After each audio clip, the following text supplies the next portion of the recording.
അപ്പോഴേ ഇന്ന് ഞാൻ നിങ്ങളുടെ മുമ്പിൽ വന്നിരിക്കുന്നത് ഒരു സന്തോഷകരമായ കാര്യം നിങ്ങളോട് പങ്കുവെക്കാനാണ്.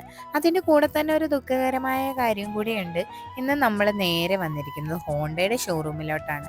നമ്മുടെ കയ്യിലിരുന്ന പഴയ നമ്മുടെ ഹോണ്ടയുടെ WRV എന്ന് പറയുന്ന വണ്ടി നമ്മൾ കൊടുത്തിട്ട് നമ്മുടെ പുതിയ സൂപ്പർ ഹീറോ ആയ എലവേറ്റിനെ നമ്മൾ സ്വന്തമാക്കുകയാണ്, അത് നമ്മുടെ കൂടെ കൂട്ടുകയാണെന്നൊക്കെ പറയാം. WRVനെ നമ്മൾ കുറേ യാത്ര ചെയ്തിട്ടുണ്ട്. നല്ല അടിപൊളി ഒരു സംഭവം തന്നെ ആയിരുന്നു. ആ വണ്ടിക്ക് പ്രത്യേകിച്ച് കുഴപ്പങ്ങളൊന്നും തന്നെ ഇല്ല. പക്ഷേ 5 വർഷമായി നമ്മുടെ കയ്യിലിരിക്കുന്നത്. അപ്പം ആരാ ഒരു ചേഞ്ച് ആഗ്രഹിക്കാത്തത്? എന്ന പോലെ ഞങ്ങൾ അതിനെ മാറ്റിയിട്ട് നമ്മുടെ ഇപ്പോഴത്തെ ടോപ്പ് മോഡലായ എലവേറ്റിനെ സ്വന്തമാക്കുകയാണ്. അങ്ങനെ ഞങ്ങളുടെ എലവേറ്റിനെ കൂടെ കൊണ്ടുപോകാനാണ് നമ്മൾ ഇന്ന് ഷോറൂമിൽ എത്തിയിരിക്കുന്നത്. അപ്പോൾ ഇനിയുള്ള യാത്രകൾ നമ്മുടെ ഈ എലവേറ്റിനൊപ്പം ആയിരിക്കും. അത് ഞാൻ നിങ്ങളെ കാണിക്കുകയും ചെയ്യുന്നതായിരിക്കും.